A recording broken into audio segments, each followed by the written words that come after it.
So to introduce ourselves, so my name's Samantha Owen. It's lovely to be here. So I'm a clinical psychologist. So I work within the NHS in physical health psychology, but also I work within the North Wales Clinical Psychology Programme with Carolien in North Wales. So that's where we're joining you from today. So I'm an academic tutor on the course, but also I take a lead in anti-racism, which we'll be sharing today. Hi, and I'm Carolien Lammers. I'm a retired clinical psychologist. I used to work in the same health board as Samantha in older adults, but I'm the recruitment and selection director on the program. And as part of that, obviously very interested in trying to ensure that we got diversity and representation and to see where perhaps colonial ideas might sneak into our selection procedures and work together with Samantha on this whole project. Thanks, Carolien. Okay, so I will share the slides that we have for today. Okay, so we have about an hour and a half, don't we?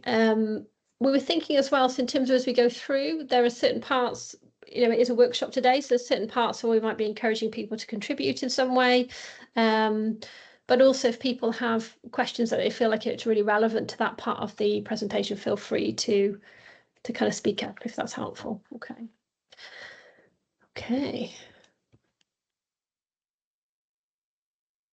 so I guess before we start, it felt really important to make acknowledgements, in terms of this is very much the work we've been doing, and some of the stuff we'll be talking about today is very much a process and a work in progress as well. So it's ongoing. We don't always get it right. I think it's a continual learning process, and I think part of today and hopefully some of our discussions will also add to that. I think also important to say there's many other clinical psychology programs, universities, departments across the UK and abroad, which have made really important contributions towards decolonisation, trying to embed more anti-racism practices into their programs. I think that's really important to acknowledge. And I think also the work that we're reflecting on today hasn't been possible without it feels very much like a team effort, and it feels like there's so many others that have contributed to that process. So we've had kind of external speakers come in and do workshops with us, or our supervisors. It feels like it's really important to acknowledge that as well, that there's been so much learning that's come from that, and that's very much ongoing. So a big thank you, I guess, for those that have supported us with this within Bangor University. So I thought we'd start with what is decolonisation. It's very much, I guess, being explored in many ways within academia and education systems. And we're just curious kind of what comes to mind for you when you think about decolonisation in terms of kind of academia and education. So I don't know if anybody wants to raise their hand or speak out. You can put things in the chat. Okay, I see Lucy, you've got your hand up. Thank you. Having been to the last two presentations today, where we've kind of tried to unpack this, it's not an easy one to define, is it? But I think sometimes it helps to say what it's not, and that last talk I went to was looking at Tuck and Yang's piece on decolonisation is not a metaphor. Decolonisation is not a metaphor for equality, diversity and inclusion work. Yes. It involves lots to do with repatriation of land and reparations and more than what we might currently be thinking about. But lots to do with knowledge as well. Thank you, Lisa. I think you're right that thinking about what it isn't, and you're right. So in terms of EDI work or kind of diversifying in some way, it's much more than that, isn't it? I think as you were saying there, Lucy, so much more than just diversifying. There's something about almost rebuilding an education system. So examining the limitations, the biases of the current curriculum, what omissions there might be in education and training, they're already there. Examining the political, societal legacies of colonialism and how they've influenced education policies. I think also we can do this through kind of providing a much broad and balanced education, understanding that historical and the current inequalities as well, and really bringing a sense of belonging for those who haven't been well represented or voices haven't been heard, and very much challenging racism. So I guess, again, that distinction about it's not being not racist, it's being anti-racist. So really having to take action for that. I don't know how much, Lucy, you feel that fits with some of that discussion, the other workshops you've been to, but as you say, it's quite a hard one to actually define when we start thinking about it. Okay. There's also, let me just include, there's a great quote here, I think, from Angela Davis. So I have a hard time accepting diversity as a synonym for justice.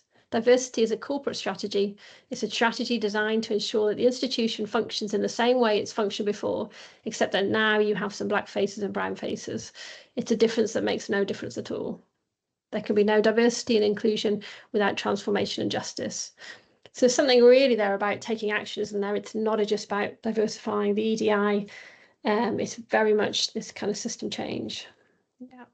So I guess some of the things that we're hoping to get through today, it feels quite an ambitious list, but we will see how we go. So I guess we've had to think about what is decolonisation. I guess there's a hope about creating a bit of a brave space today. So it is a workshop format, and we're aware that people might not want to share, and that's okay. But I guess if you do, that there's space for that, and we'll be considerate about language as well. Understanding a bit of why now and why clinical psychology. And for some of you or all of you, that might be really obvious of why this is here in relation to psychology, but we'll talk about that. Thinking about this idea of whiteness and culture of humility. I think making space to reflect on intersectionality and social graces models. Thinking about microaggressions as well, understanding those and how we respond to those. And then we'll kind of move on to thinking about decolonising research and teaching.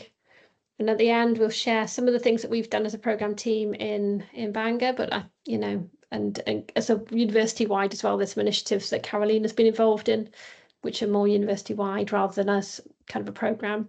And I guess next step, really, because we started by saying this is very much a process and we're always learning and kind of adapting in different ways. So there's some thoughts on that, really. So hopefully that sounds okay. Okay, so people might have heard of Brave Space before. It's used quite a lot in education, but I guess it's the idea that kind of naming the fact we know racism and thinking about inequality, but I think particularly racism is challenging. There's lots of ways, I guess, when we can start to think about racism, that sometimes the conversation can steer off. And I think that's quite a common, experience. Something that we've observed because other areas of inequality are easier to speak about, perhaps.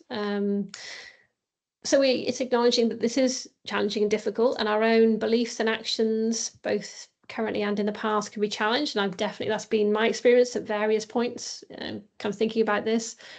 And that can be really uncomfortable. And I guess it needs to be, because that's where the change happens. There's something about instead of it feeling like a safe space where we need to feel comfortable at all times, it's actually saying this brave space implies that it will feel uncomfortable, we will be challenged, but that's an important part of this learning.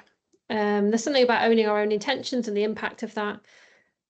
Thinking about almost challenging, so kind of what keeps us from challenging ourselves. How can we show respect to others in terms of this workshop today in this space? And I guess language. So you can have a whole workshop on thinking about language. I guess I know some people talk about global majority, some people talk about racialized individuals. So that's some of the language we'll use. It feels like a language is always evolving in itself anyway. But I think that is important that people will have different preferences for language.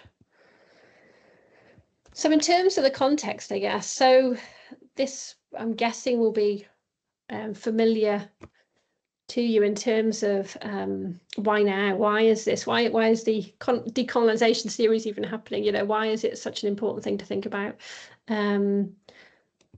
So, some of the historical context of racism is really important to think about. So colonisation, and I guess when you think about decolonisation in that more broad term, it is about trying to undo the harms of colonisation. But there's something about, the very much othering that had to take place in order for colonisation to happen, the idea of others being not as good as, those kind of concepts that enabled that to take place, and the devastation that caused and continues to cause, the legacy of that, really.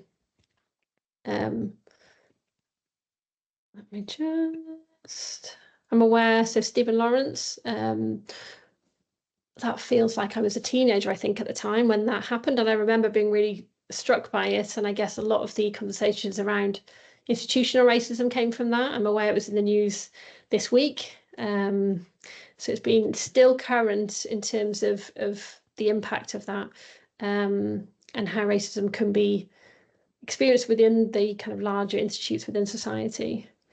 Obviously Black Lives Matter, which became much more well known following George Floyd and his murder. But obviously a lot of that is around, again, this idea of institutional racism within especially kind of police forces, and how, depending on skin colour and background and other things, how the police make decisions, and the impact of that really on people. I'll put Brexit in there as well. I'm aware, so in the context of the UK, still remember the shock of when that came through and the impact that had. So for people I know personally that felt different about being in the UK now, didn't maybe feel as welcome. But I'm aware that within kind of reporting of crime figures, racism went up hugely following Brexit, almost as if it gave people permission to kind of share things that maybe they wouldn't have done previously to that. And a real sense of othering again. And obviously George Floyd. So they were around the same time, weren't they, in 2020, in the time of the pandemic. And then Windrush there, again, the idea of the government making decisions and choices, and then that changing over time, and maybe not keeping account of promises that were made and the impact that can have. And also added in about the pandemic in terms of, I guess we were aware that there's health inequalities that exist anyway, but I think there's something about the pandemic that really highlighted that. As I said earlier, so I work within physical health psychology, and we're aware that I've previously worked in cancer services, and there's a big difference between the mortality rates, the experience of Black women with cancer versus white women with cancer, and their experiences, the outcomes from that. So we know there's significant health inequalities that do exist within our health system. So specifically moving on to psychology. So I guess historically looking at colonisation, looking at the development of clinical psychology and the overlap there really. So, this real dominance of Western and Eurocentric views. I think things like eugenics. So the idea that we can look at people's characteristics. So Francis Galton, who also had an interest in psychology, and whether you could almost categorize people based on their characteristics, and the idea of trying to improve the human race, the breeding program almost, and kind of the image at the top, so releasing the stranglehold of hereditary disease and unfitness, and the idea that certain groups in society needed to somehow be removed from kind of genetics, the idea again that there was judgments around that, and programs, government programs that would form part of that program. Again, taxonomy, so classification, and again the idea of almost thinking about difference, thinking about how we can look at individual differences, almost linking that with this idea of race, which we know has no biological basis to it. But I think the idea that almost trying to fit that in somehow to justify things like colonisation, slavery, the intelligent testing. So obviously this is something that continues to exist within psychology, IQ testing. And again, I think more awareness now that actually who's designed those tests, who they for, what do the outcomes actually mean for somebody that maybe where English isn't their first language, where their culture and experiences might be quite different. So rather than measuring the kind of IQ, depending on who the participant might be, actually there's real biases there in that. And then you've got lots of different kind of theories and models, which we'll talk a bit about later, but thinking about some of the models within psychology that maybe haven't been questioned that much previously. So attachment theory is an example, but it's the idea that our attachment with our primary caregiver, which within this model is often talked about as being kind of two-parent kind of mother-father figure, that your main attachment then forms the basis of other relationships. I guess it's not really taken into account the variation that can exist within different cultures in terms of different ways that people might make attachments within communities. So again, there's real limitations with some of these ideas, and there's so many others. I don't know, was there anything you wanted to add to that, Carolien, in terms of thinking about psychology? I think there's probably more coming, so probably okay. Yeah. So I guess thinking about this previous slide and thinking about some of the models and where psychology evolved from, but if you start to think about actually, when we think about influential clinical psychologists, it tends to be white men. That's, as you can see here from this very brief, there's maybe one or two females, but it's generally white men. So again, if you think about, it doesn't mean that other psychologists weren't doing important work, but in terms of who's heard and who has formed, I guess, those initial models and theories that have been taught within psychology at different levels over many, many years, it's just really interesting to think about that. And I think the next slide also, the idea of actually whose voices are less heard. If we think about what models are we teaching within our programs, actually there's so many out there that just aren't heard in the same way, aren't given the same space. So it's almost reinforcing, and people aren't learning that there's other perspectives, other views. And do you want to take over from this slide, Carolien? Yeah, that's fine. And I think we need to acknowledge that obviously Samantha and myself are white women from a Western background, so we bring a certain outlook. And I think the previous two slides have really indicated the strong dominance of whiteness in clinical psychology. And I think whiteness is an interesting terminology again, and very much social construct. But it talks about the invisible privileges and power relations which systematically maintain structural, racialized, and intersectional hierarchies and oppression via various ideologies and cultural practices. And Wood and Patel definitely talk about that this whiteness actually sustains racism as it's not meant to be seen. And I think as a white person, I think this is a real big challenge for us to begin to see and to look through different spectacles. And it can be quite, I wouldn't say it can be quite hard, but we need to be forced to see it, because these are privileges sort of somehow we've acquired them without having done anything for them, apart from having been born with a lighter skin. That gives us a certain position in society, completely unearned, but somehow it might make it much harder for us to see them. So there's a big job for us to really begin to focus and realize the position and how that influences our functioning and working as a clinical psychologist. Go to the next slide. So I think again that idea that we can only begin to I'll read the quote. Not everything that is faced can be changed, but nothing can be changed until it's faced. So we need to really get our head around it while we can begin to make these differences.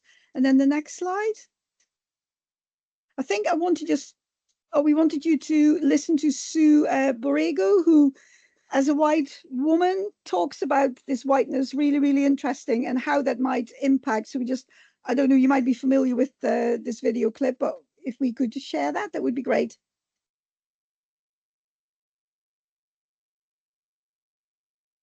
I'll share it now. Just let me know if you can hear it, Carolien.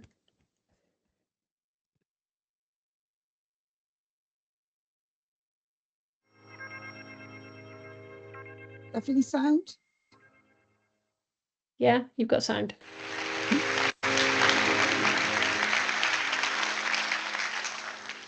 I was a college sophomore the first time I heard about privilege, and it didn't go so well. I was humiliated. I was in a class where a faculty member was talking about Black urban families, and she described characteristics like headed by women, high unemployment rate, underemployment rates, high rates of teenage pregnancy. I don't remember all the characteristics today. What I remember was feeling strangely familiar and confused. How could she be describing the characteristics of Black urban families and me feeling like they applied to my family? I didn't quite know how to ask a question. I was a first-generation college student, and I was really nervous, but I raised my hand and took a breath, and I said to her, Are there some things that are about urban and not Black? Because I'm trying to figure out how it is that what you're describing fits my white family. She eyeballed me for a minute and she pointed at me and said, don't you ever compare yourself to a Black family. It doesn't matter how poor you are or how underemployed you are. You have privilege because you're white. Well, I was horrified. I could feel my face flush and I looked down at my book just staring straight ahead. Someplace between, can I crawl under the desk here or do I just hit her and leave? You want to talk about poor? So I breathed and I sat there for a moment and I was really confused. I had no idea what that was about. I had no idea that day of what Peggy McIntosh calls the invisible package of unearned benefits, white privilege. The invisible package of unearned benefits. Now, I was an emancipated minor at 15. I didn't have health insurance. I didn't have dental insurance. If I had to go to the dentist, I had to work at a $25 a month gig in order to get a tooth fixed. In fact, at that point in my life, I didn't have a home address or a home, and I was worried when school ended and I had to clean out my dorm room what I would do with my things because colleges didn't let you keep your stuff there all summer. They rented those rooms out. And she said I was privileged. I mean, I couldn't get my hands around any of that at that moment in time. But come back to the invisible, unearned package of benefits. At some level, the professor was right. I couldn't get my hands around it at that point. I wouldn't live into that for a long time. And this is the place where the conversation for people who look like me and with people who look like me can get a little difficult. We have to be able to breathe through our defensiveness about the fact that that's not talking about me. That's not talking about me. But I promise you, if we can do this and unpack that privilege, we can make more space for a more humane and just world. So if skin privilege is unearned, it often manifests itself in unconscious ways. Let me give you a couple examples. My daughter in junior high was going to go out for the dance team, so I had to go to the parents' orientation. And I walked into the back room, and there was this huge table of stuff that she was going to have to purchase if she made the dance team. They had matching hair pieces, matching makeup for real with all the same palette, and matching flesh-colored hose. When the coach held up the flesh-colored hose, what I became aware of was it only matched the flesh of about a third of the girls in the room. So what about that makeup palette and what about those hair pieces? How could I ever get a hair piece in this? Before the Ebony card series came out in many of the stores, when a Black or brown child went looking for a Mother's Day card, all they could find was one with a picture like me. I have a 3-year-old mixed-race granddaughter. In my own home, she asked her mother to blow dry her hair straight so she could see how long it was. She walked out of the bathroom and looked at us. She shook her head like this.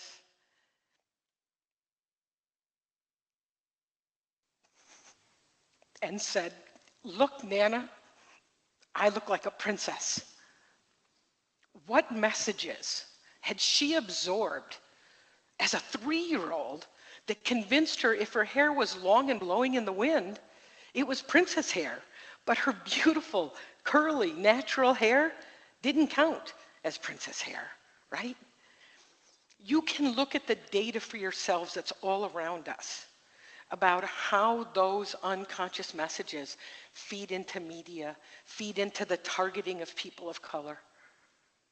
And so why is this conversation important? Why is it important to me?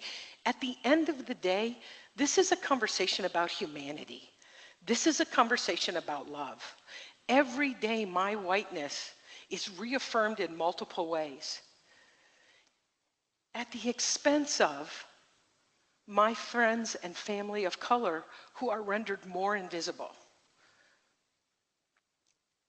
Every single day, there are things that point out to my grandchildren that they don't fit whatever we decided norm was, right?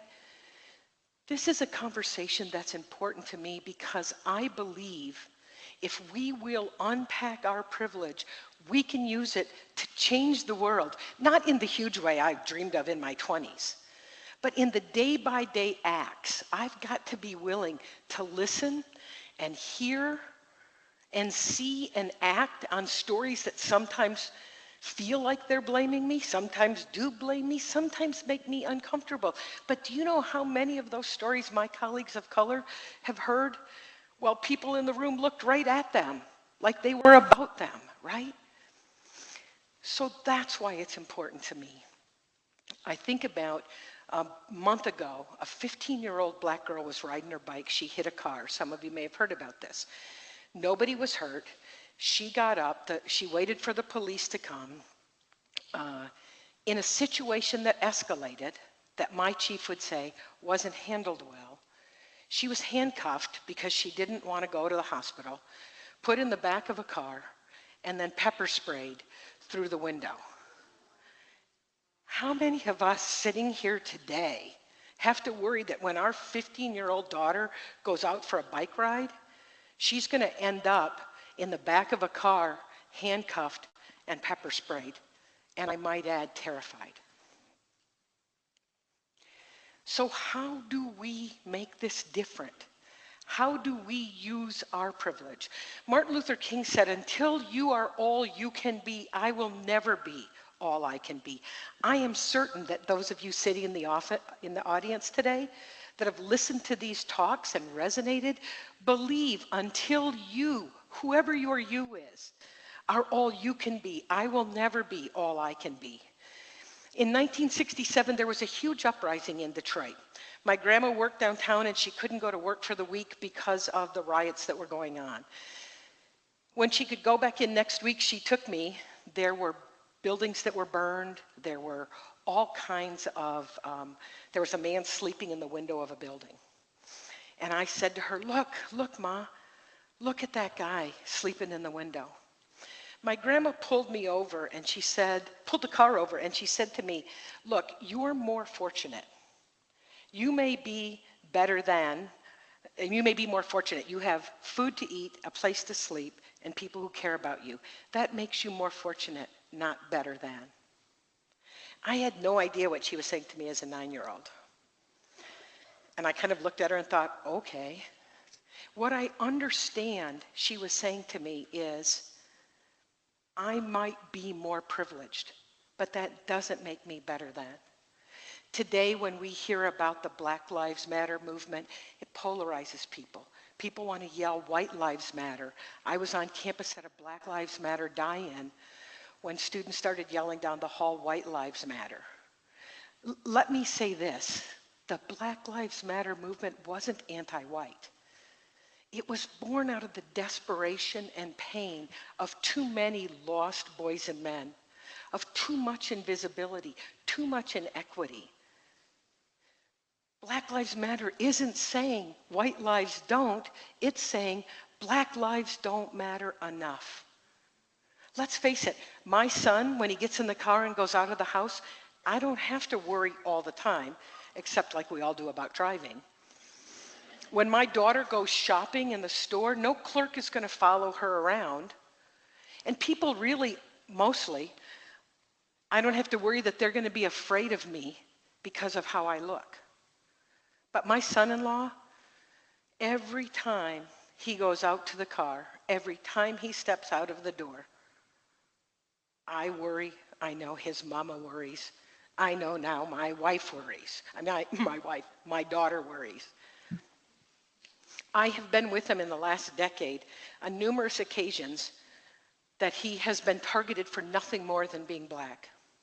We were in our house one day. They were living with me. We jumped in the car, forgot our wallets. He got out to go back in the house and get his wallet, ran back and got in the car, and as we went to pull out, we realized there was a police car blocking the driveway. And the police was coming out to Gentry's side of the car, and they asked him for his, first they said, what are you doing in the house? And he said, I live here. And then the officer asked for his driver's license. And at that point, I leaned up and said, is there a problem? This is my house and this is my son-in-law. And he got back in his car and drove away. And I could take the rest of the time today to give you those kinds of examples. But here's what's important to me. I have a 7, 5, 3, and 1.5-year-old grandchildren that he's the daddy. I have a niece and a nephew in this audience today. That kind of scrutiny and that kind of risk is something they face every day of their lives. And I know as sure as I stand here, we can make that different. We can change the world if we can understand our privilege, unpack that, and engage across communities. Because if we want a more humane and just world, and I got to tell you, right now we're in pretty tough shape around that stuff. We can't throw up our arms and walk away. It's not going to benefit our children or any of the children who come after our children. It's not going to benefit our aunts and uncles and our parents. It's on us. It's time. That's right. It's time. And it's on us to understand that daily process of unpacking that invisible, unearned package of privileges in service of a more just and humane world. It's time. I don't know whether, I remember when I, again, as a white woman, when I saw this for the first, or heard this for the first time, it just absolutely resonated. Yeah, very powerful. I think as a selection tutor, we're very much aware that clinical psychology is a very white profession, white female profession. And that's why perhaps as part of the decolonisation work, we do spend a lot of time on the whiteness, that at least we have that really in our vision, and that we get it, we start working with it. So hopefully as and when we get a bigger, more diverse workforce, trainees, that, you know, this becomes more of a natural way of talking, but also when we work with clients from the global majority, that this is on our radar, that this is part of what we see.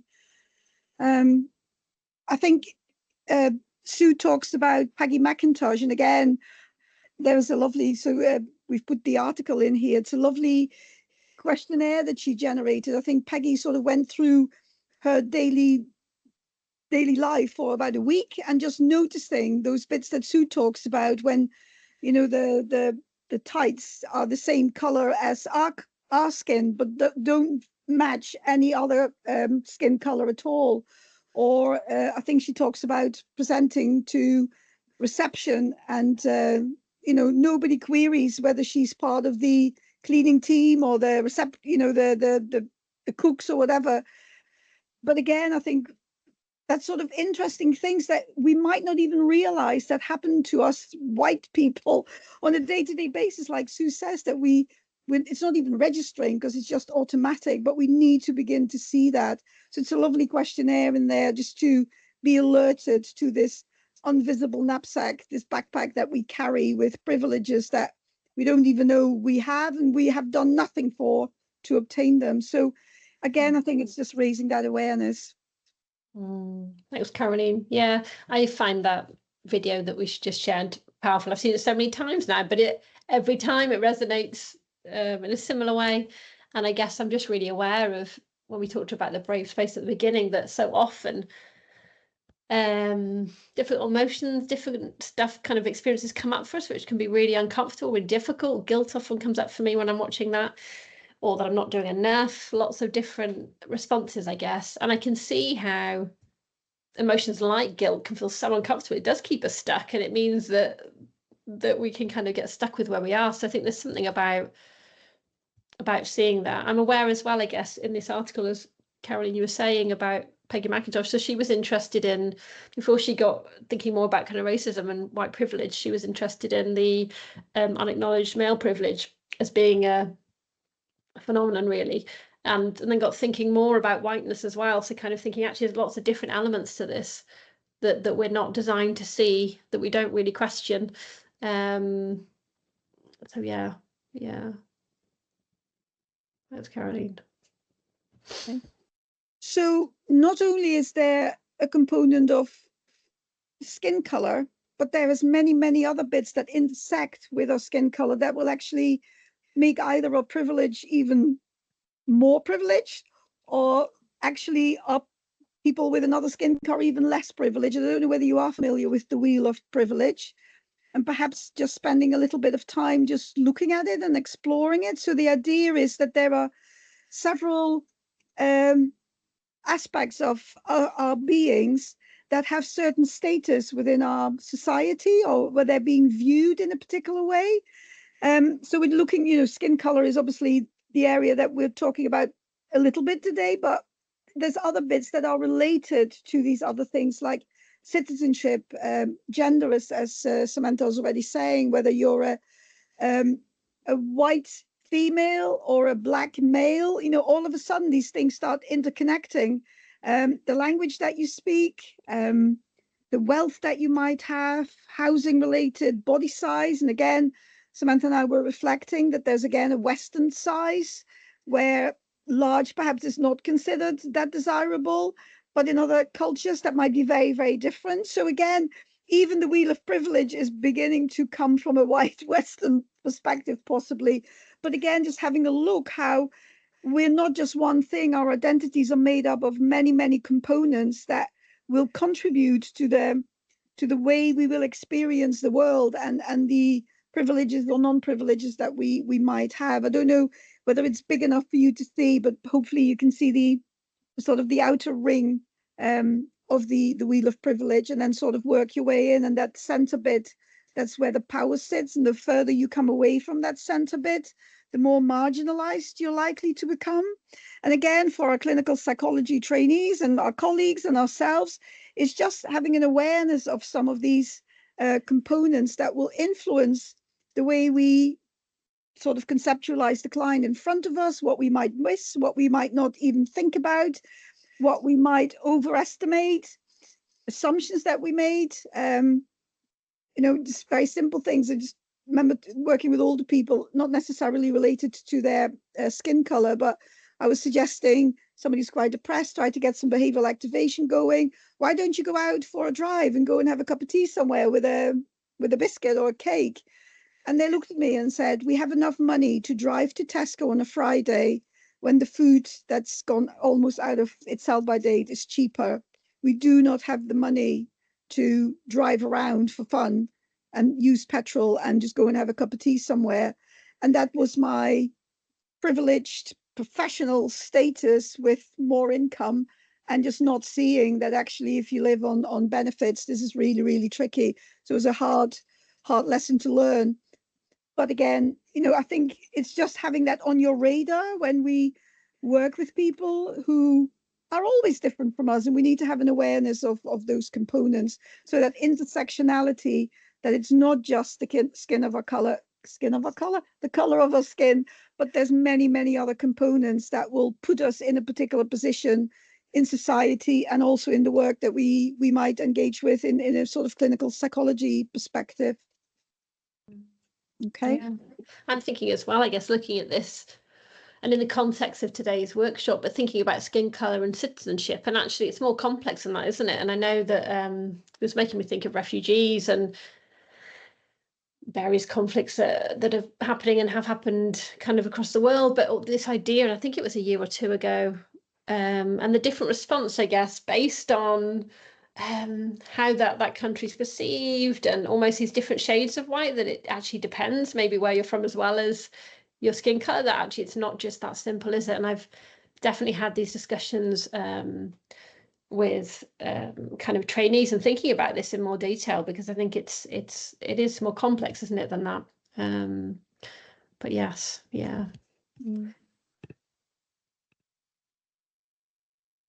I mean, linked to the wheel of privilege, there's also this other concept of social graces, and this is not a spelling error, but it tries to pick up a whole raft of social identities that we might have, and differences that we might have, that again have a big interplay in how we might engage with one another. Like I said, my comments about going out for a cup of coffee and getting some cake is related to some of these components as well. So it's a model, it's been, and it continues to be expanded upon, that there's differences in beliefs and power and lifestyle that some of them are very visible. You know, it might be very visible that I'm a white, pink-skinned woman, but there might be certain bits that you can't see immediately, you know, some of my health conditions, or you might hear from my accent that I'm not from the UK, but there might be certain bits you can't tell whether I've got any faith or, you know, what my eating habits are, or you can't tell, you can tell just by looking at me. And some bits I might be very happy to share with you, to say I'm from the Netherlands, but I might be less keen to tell you about my health conditions. So there's also that bit about what can we talk about, what's acceptable to share, and which are the bits that perhaps are less acceptable. And again, when we work clinically, quite often we get the referral, it says what's been presented, we meet a person and we see what we see. And again, it's just beginning to explore some of these unseen, invisible, unspoken about components of a client. But also I think when we work with trainees, or the trainees works with a client or with a supervisor, to begin to unravel those sorts of bits. Because I think, again, within clinical psychology, for example, there's a real belief that we're all white, females, middle class. And actually, when you start talking to a lot of people, they say, I'm not middle class, I come from a working class background. But these are sort of images that are being created, and it might be quite difficult to start voicing, you know, I'm not really middle class, you know, my dad worked in the mines, or, you know, I was very poor, you know, just, it doesn't quite sit. So how can we use this particular model as part of our engagement with each other to really explore that? If you want to share the next slide.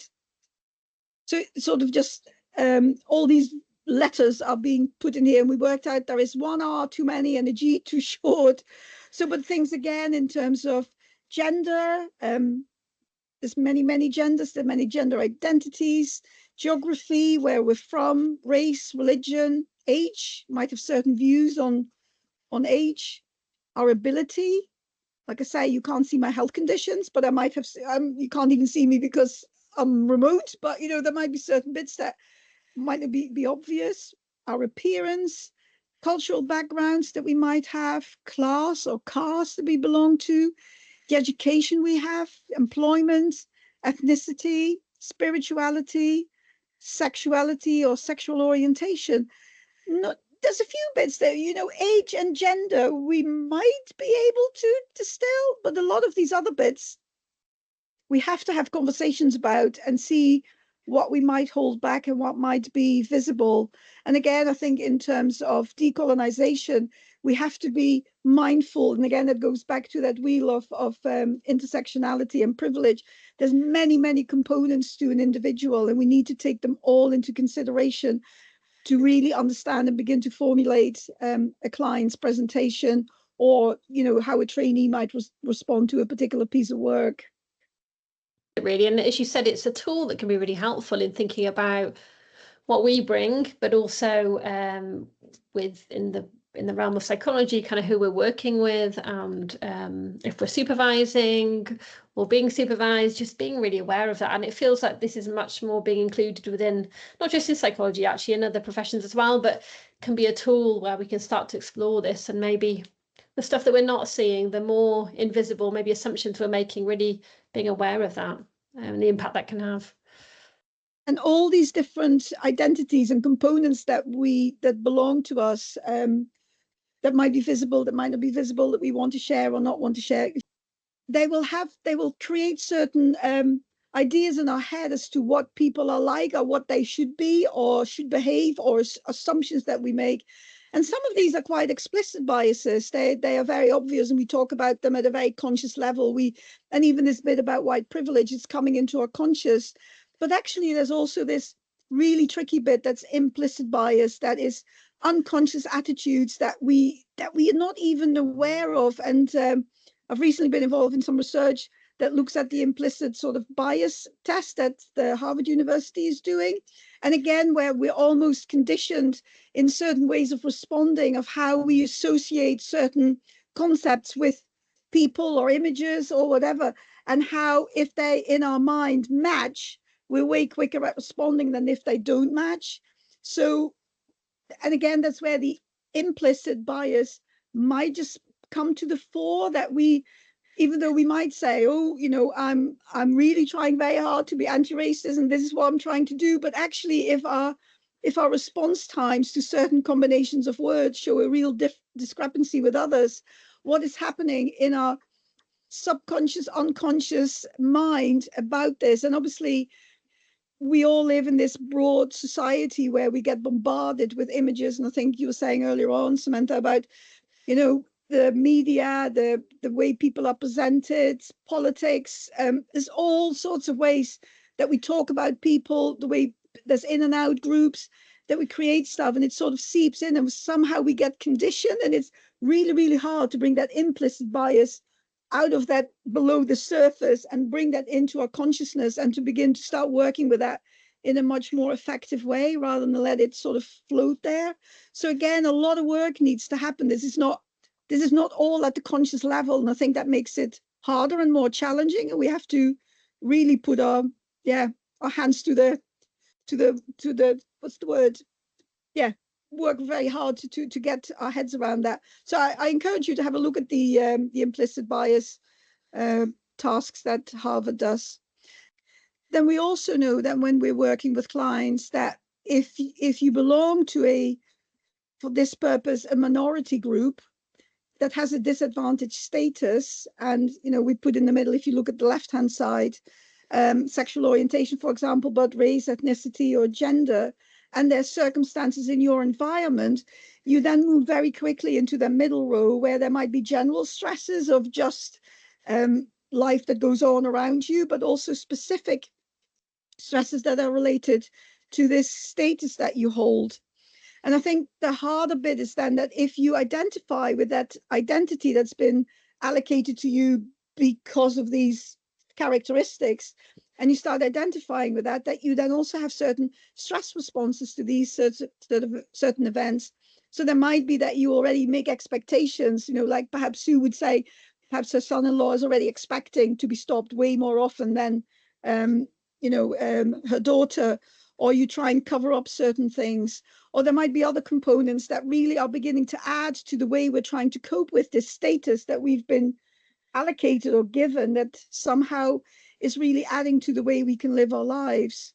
Now, we know that those sorts of components have a real big impact on health outcomes, that if you constantly live almost in a state of heightened anxiety, heightened worry, heightened alertness, that really is not good for your body nor for your mind. So there's this idea that if you belong to a minoritized group, that actually that creates a certain level of stress that really is not helpful. Now, there are ways out of it if you have communities around you or support and coping mechanisms that might help you to disentangle from this. But again, you can begin to see that we need to understand these potential mechanisms as clinical psychologists, and try and really help clients who might find themselves in these positions to look at how we can help them to not fall in these processes that are really detrimental to them, and how we can give them another voice or another way of dealing with that is assertive,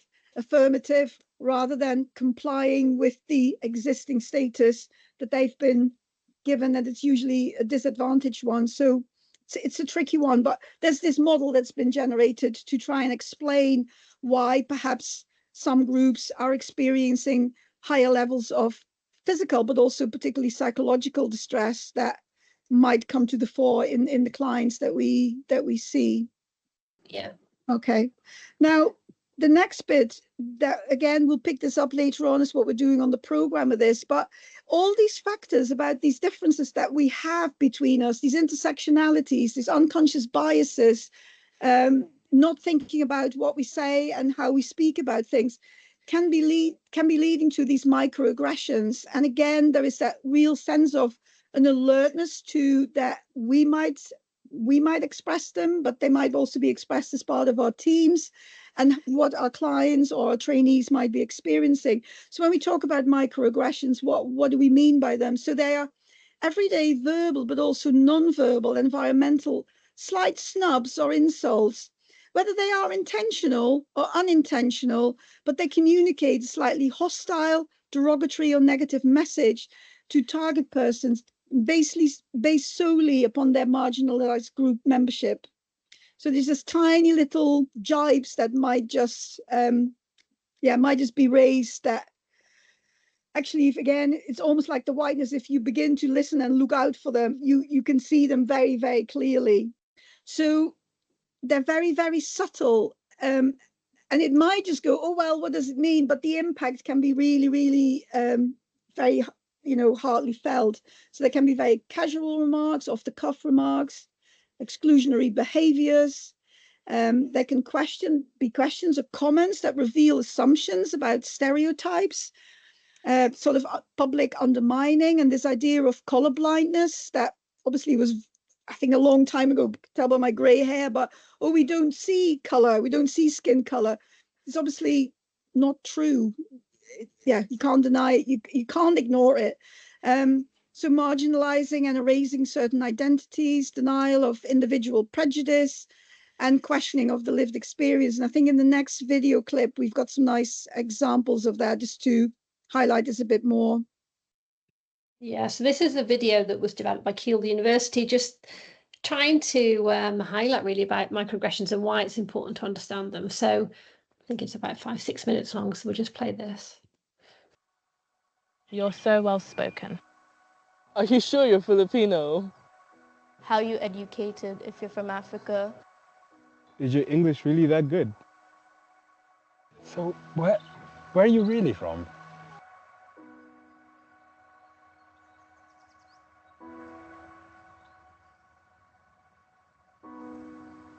My name is Ahmed. I am 26 years old and I'm an undergraduate student at Yale. I study international relations with philosophy.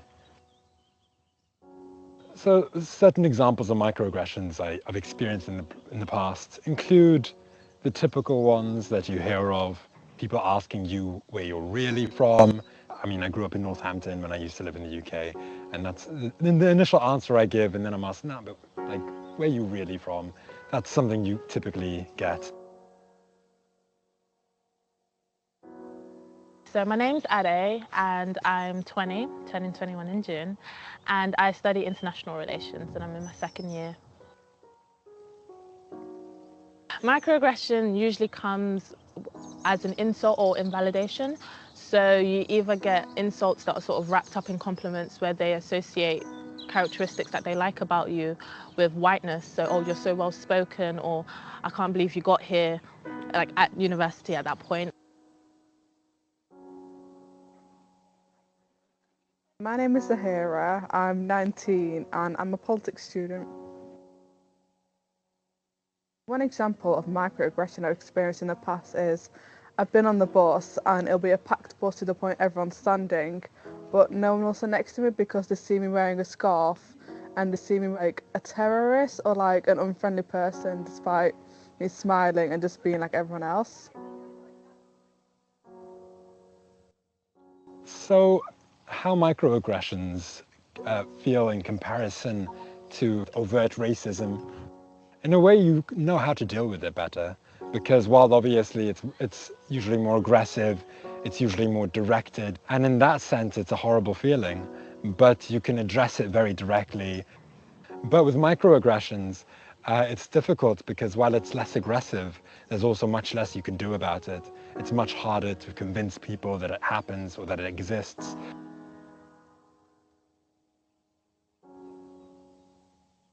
In university, especially coming from London, which is relatively more diverse, you find yourself in a situation many times for the first time being in an environment where you're the only person of colour. Even in classrooms, even in seminars, you have situations where you're trying to talk and it's like, oh, well, I don't understand how race plays into an issue, so and so and so, when how could you understand when you're not in my position, when you're not open to understanding in the first place? I've experienced microaggressions at uni and it makes me feel more upset because it's more so among the students who I think would be more so my friends and be more liberal and more understanding. I would know to like not stereotype me or like be subtly racist, but instead they do and say stuff, I have good English, even though it's like one of my first languages.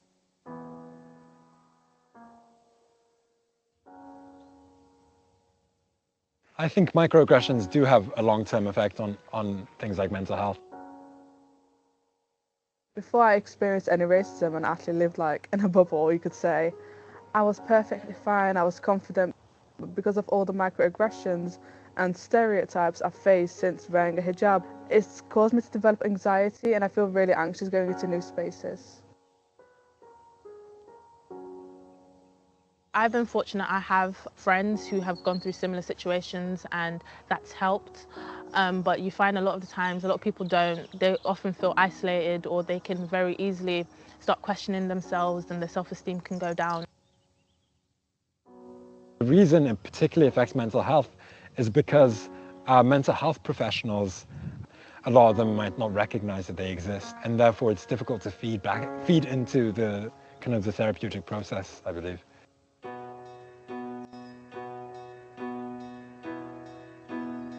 I don't think there's any straightforward solution to stop microaggression. I think it starts with education, so people learning why it's not acceptable to say certain things, why people might get offended by certain things, and as microaggressions often played off as banter, why that's not okay. Also having support systems and procedures in institutions that help people report the problem and take the problem seriously. I think a solution to this is, just like we taught about racism in class and how to stand up if you see racism, we should also be taught about microaggressions and like to stand up for microaggressions and that they are real, and it's not political correctness, it's just not being rude or horrible. I think there are solutions to stop microaggressions within society. I think the solutions comprise mainly of how we've typically abolished other forms of discrimination historically, which is the work of activists to engage in campaigns, to write about it, to protest about it, to campaign.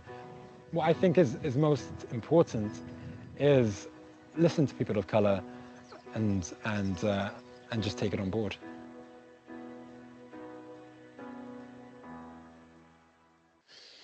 I think again, it's just really interesting in this very short clip, you know, the bits that I talked about before, you know, how in the minority stress model, they're talking about how it's affecting their mental health, how they get anxious and worried and distressed about it. So again, this is something that we need to be aware of as clinical psychologists in our training, in our education. So here are some of the bits that we think we can do about it. And again, we'll pick that up later on as how we've translated that onto our program. But it's about monitoring our own language and our own behavior. Sometimes we say something, and it might well be that I've said something in this talk already that's not appropriate, but it's just having that ongoing monitoring going on and getting feedback, and you know, for working in a great team where we can sort of alert each other that, oh, that wasn't perhaps the best way of expressing yourself, but also being really aware of the responses in others. And I think sometimes it can be quite tricky, perhaps if you belong to a, let's call it for now, the minoritized group, that it might be very hard, as you can hear, to respond to these microaggressions because they're so subtle, they're not very obvious. But it's obviously our task again to really watch and to be aware of that. Now, you could say that we've got certain choices. We could say nothing and just let it go and stay quiet. You could also say something immediately in the moment, or perhaps approach the person in a more private setting later on. But I think the bits that obviously will play a role into making those decisions is, how important is this to you in this relationship, and how do you think this relationship might be affected by you asserting your views on this? And again, you can begin to see that perhaps the wheel of privileges might begin to interact with this. If you feel already on the margins of that wheel, that you might find if other people have more power closer to the wheel who've expressed these microaggressions, it might be quite hard to speak up. How your feelings, how you might have experienced this, and what it does. And in the video clip, it's clear that this has major impact. And how do you want to be perceived? How do you want to be seen? And I think this is a big challenge, perhaps, for people who need to speak up. But it's for those of us that do these microaggressions, that also we need to have a real strong alertness and an awareness of these sorts of things. I was going to add, I guess, in terms of the choices in monitoring our own language and behaviour, I guess there's different options as to how to speak to somebody about maybe their heritage, kind of, rather than saying, where are you from, asking, you know, tell me about your kind of cultural heritage. I'd like to understand more about that. There's different options, isn't there, of how to kind of express that. Yeah. Okay, so thank you, Carolien. So we'll just move on a little bit to thinking about research and the curriculum. So I guess taking a moment to think about our own research that we might have been involved in, we might be supervising, you might have certain interests that you'd like to research in future. And I guess this does link back to the intersectionality that we've talked about and how those things influence our research interests. So I guess it's a chance to pause and just to think about kind of what are your research interests? What kind of you drawn towards, either in the past, currently, or interests for the future? Something about who's paying for this research that maybe you're undertaking and for what purpose. So thinking more about the kind of institutions that we work for. Who's conducting the research? Is there collaboration involved? Links a little bit to the next one around kind of what relationship does the researcher have with those being researched?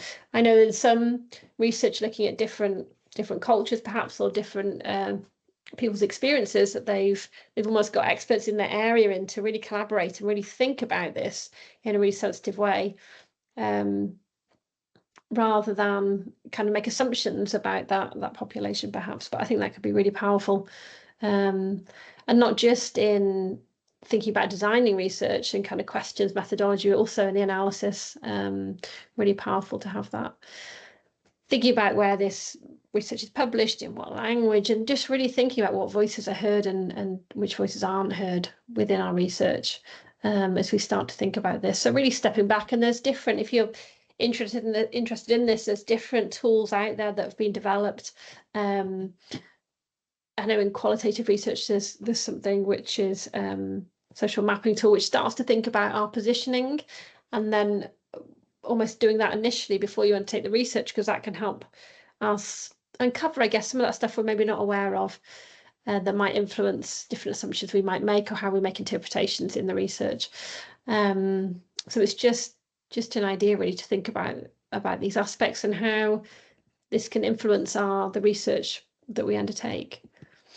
But perhaps to say as well that once we've got those spectacles on, that we can also interpret and read other people's research, because obviously clinical psychology is a sort of evidence-based profession. So we draw a lot on research from other people, but to really have those glasses on to just go, you know, are there people that aren't heard? Because unfortunately, a lot of the research happens with white people. So how does that translate if I work with another client group? White Western people quite often. So again, how does certain cultural views about individualism perhaps versus collectivism, you know, how is this incorporated? Is this being acknowledged, or is it being pathologized in certain ways in the research? So it also, these questions, not just for our own research, but also to critically evaluate other people's research. Definitely. Yeah. Thanks, Carolien. So this is something which people might already be aware of. I think they've now called it a critical reflection tool. Let me have a look at the next slide, because it gives the outline here. So critically reflecting the curriculum. It's interesting that this initially, when we I guess heard about this being developed by some Lancaster doctoral psychology trainees, so they're asked to think about how can we start to decolonise the curriculum. And this was a model they kind of came up with that's been quite popular. I know it's something that I've used in some of my teaching I've done, and talked about it with the trainees and with local clinicians and people that come to teach on our course. It's interesting, the language around it has changed. They've very much talked about letting go of it being a decolonisation tool. It doesn't do that, but it is a way to critically reflect on the curriculum and the models that we teach. So this is the template, and if you have a look, there's the template there and some other resources on their website around this, but it's an opportunity to think about what is it that we're teaching, what models are we using. So for example, you could think about attachment theory here, you could think about different models of grief and loss, whatever it might be. So to think about actually, where does this model come from? What's the context? What was the, I guess, not just the person undertaking this kind of research and developing the model, but also, you know, where was it developed from? What was the political climate at the time? There's lots of different elements that could really be interesting to think about. Who is it used for? So we go down the centre, so the origin, so where it comes from, the journey, is it changed in some way? Is it's shaped up differently? And the present, which is almost how is it being used now, in what current context? Going to the left, so the human element, so how might this model be experienced? And on the right, the self-reflection element. So how are we using this actually to really reflect on that? How are there elements that we're drawn to with this model that we can really relate to? And in terms of the human element, in terms of being experienced, is there elements that are actually being missed here that maybe generalizations are being made? And as Carolien said, like if the model was developed with kind of white population and thinking about more Western ideas, then actually who is it excluding? And then thinking the bottom part, almost the alternative. So what else is there? If we actually stopped and think, what other models could there be to explain kind of this idea and application? So how is it used in practice? So you can almost see how this model that's been developed is a way just to kind of pause and think, actually, what is it that we're teaching, and what are the origins of this, to really give that context, which can be really powerful. And then, as Carolien said, almost with the research, but it's similar thinking, actually, what else is there that we're just not accessing? Because as we said earlier, the context of psychology is white male kind of psychologists developing the models and the theory, and actually how can we somehow shift that and change that and actually include a much more broad range of experiences? And perhaps just to say as well that obviously if we pick certain models and theories as part of our understanding of a client's presentation, that will steer us in a particular way of working and particular outcomes that we're looking for. And again, if we're stuck in a white Western model, then the outcomes are more than likely to be white Western as well, and they might not always fit with the cultural norms and values of another culture. So I think there's lots of issues around, you know, how we measure what are the outcomes in our therapeutic work. Quite often it's about, you know, containing your emotions, reducing your emotions. You know, there is something that might fit in a particular way of living, but might not fit in another way of living. So we need to be really careful about how we conceptualize the clinical work that we do, and whether or not there are alternatives, and that we need to consider them very carefully. Otherwise, we push people into a particular model that could be very white and a white way of being. And that actually, I think, to put those spectacles on again, it can be quite hard work to begin to see, because obviously we've been educated undergraduate, postgraduate, Declan Sci, the NHS operates along these models. So it can be quite a challenge to push against that and to really pick up the alternatives. And I guess we know that certain aspects of the local communities are not accessing services. It's not it's not equal, is it, in terms of the population? And you look who accesses services and access psychology, and it's not equal or fair in any way. So I think there's something about looking at that. What is it about the way we operate? And I think, as you say, Carolien, even the idea of sitting in the room one-to-one with somebody, you know, in some cultures that just wouldn't be how that would operate. It would be outside, or it'd be through the expression of music or dance or something else. It wouldn't be kind of that quite formal kind of way of being, I guess. So there's lots, I guess, we can start to just be aware of. And I think with the thinking about the curriculum, I think it doesn't necessarily mean that we don't teach some of the models that feel important, but it's almost really thinking about the context of that and thinking, what else is there? So this isn't the only thing that's being taught here. It's actually what else is there that would be really helpful to teach about. Yeah. Okay. So I guess moving on to some of the things that we were doing on the programme in North Wales, to share that with you. Okay, so there have been 6 different work streams, and it works under the header of a new committee that started 2-3 years ago called the Anti-Racism, Anti-Discrimination and Promotion of Cultural Humility Subcommittee. And within that, there's 6 work streams, and we're looking at these 6 elements, and we'll go through them one by one to let you know what we've been trying to do with them. If you could click through. So the starting point has been very much about us trying to get our heads around and really exchanging ideas, views, learning through a raft of activities. Some of them have been reflective workshops, spaces for the course team, but also working with our clinical supervisors and our trainees. We've got these things called all cohort race. The training is over 3 years, so we bring all 3 years together and beginning to really explore these as a whole group. We have more reflective spaces for the program team members, but also our trainees that belong to the global majority. Unfortunately, because in North Wales, we've got so few of them, they're now accessing mentoring programs that are being run by other universities. And this is an ongoing challenge. North Wales, unlike Birmingham or other places in the UK, is not very culturally diverse. So there is a real challenge in attracting people and making people stay to work in the services, and then obviously to provide the services that those people require. But it's then great, it goes back to the earlier slides, that we're working collaboratively with other programs to ensure we can offer this. Part of selection, there is this program called Cefnogi, which is a Welsh word for connecting, if I recall correctly, with the South Wales program, where applicants to the clinical psychology program who come from the global majority can receive 6 mentoring sessions by clinical psychologists or trainees, ideally who are also from the global majority, but again, because of a shortage, that is not always possible, but to help them to really begin to think about how they might prepare for the application process and the interview process. In Bangor, we also use contextual selection and positive action. So we can take positive action under the Equality Act if people are ranked the same either at shortlisting or at interview. So there's sort of if people from the global majority are scoring the same to somebody who isn't, then we can sort of fast track them and offer them either the interview or the training place.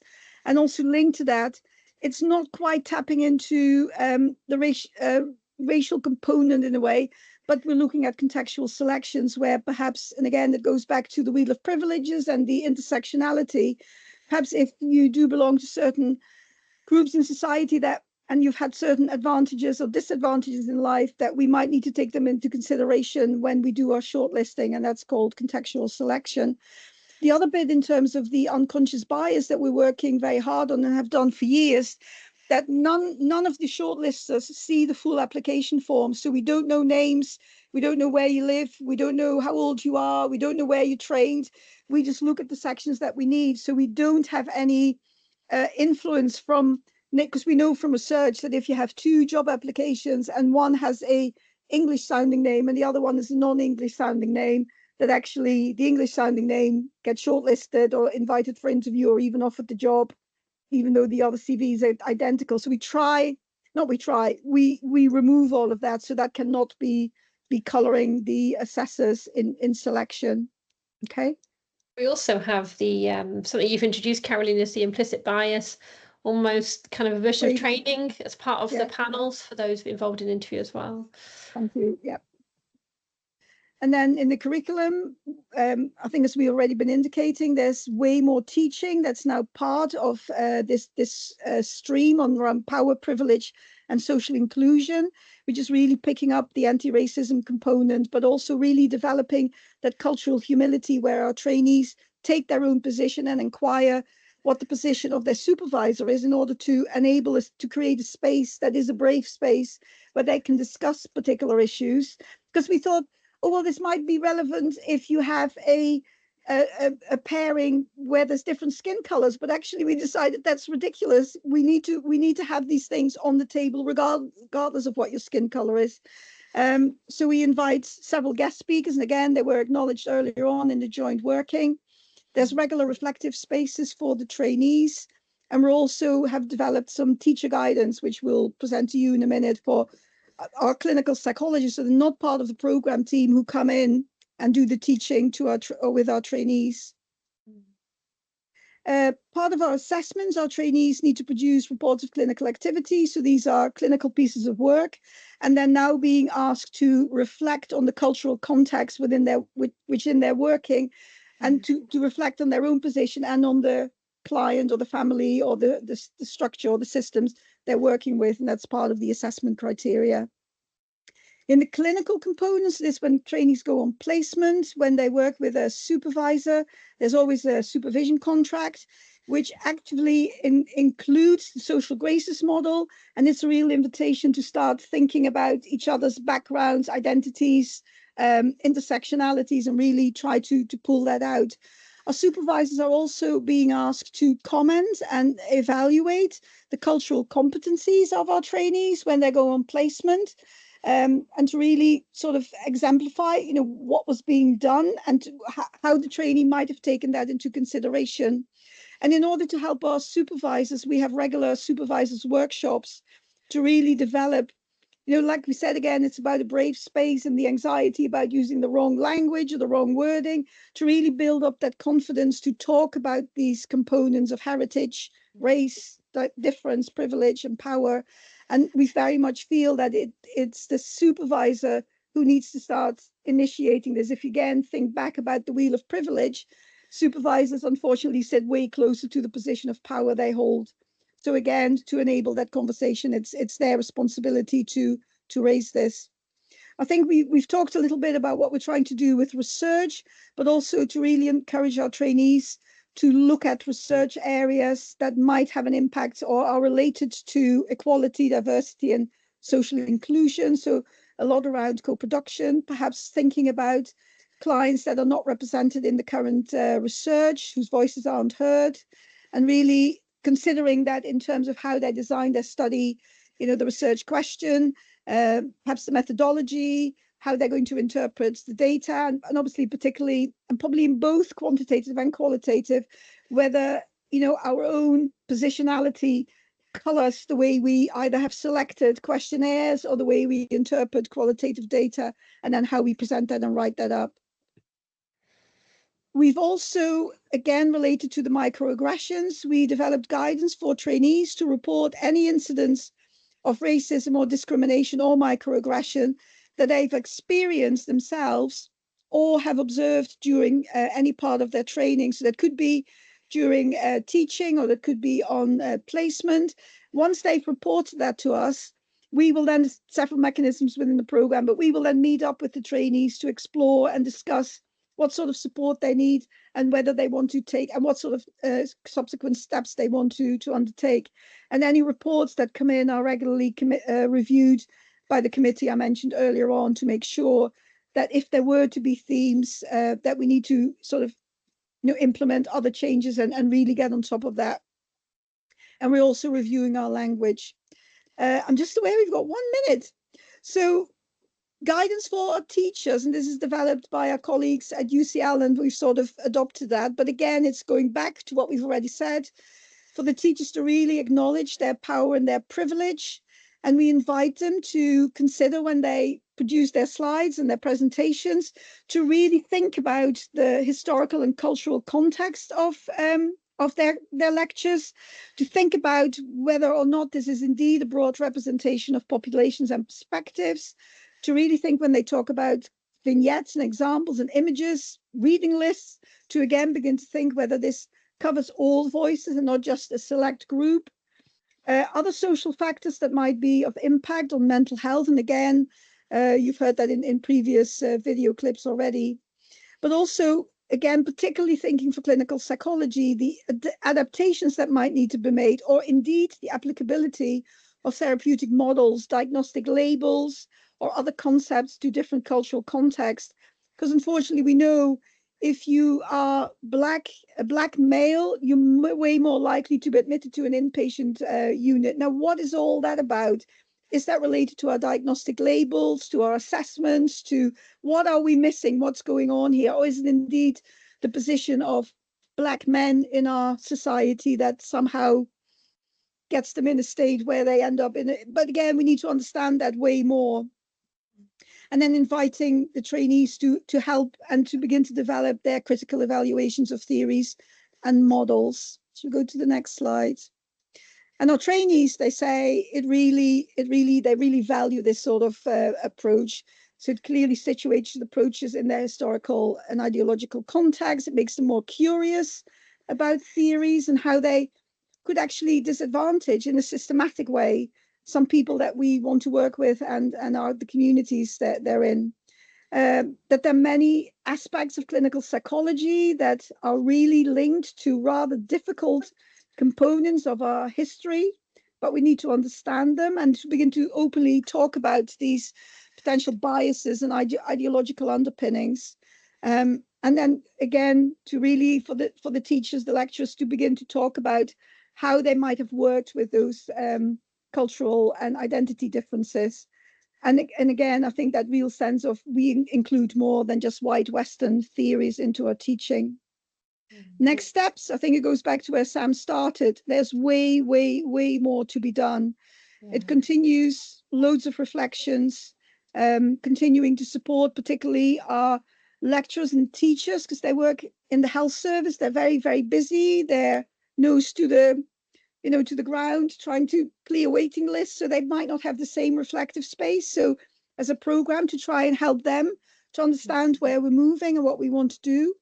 Greater representation, which is rather a tricky one, and you're pushing me through. And just the last thing, this is such a complex area that I reached out to some colleagues in the university just to see what they were doing. And currently, we've got a recognized network with about 28 different people representing every single college and school within the university. So from geology to music to sports science to French to whatever, so sociology, psychology, and we've been presenting ideas to our executive team at Bangor University to go beyond the EDI policies that they currently have. But again, more work to be done.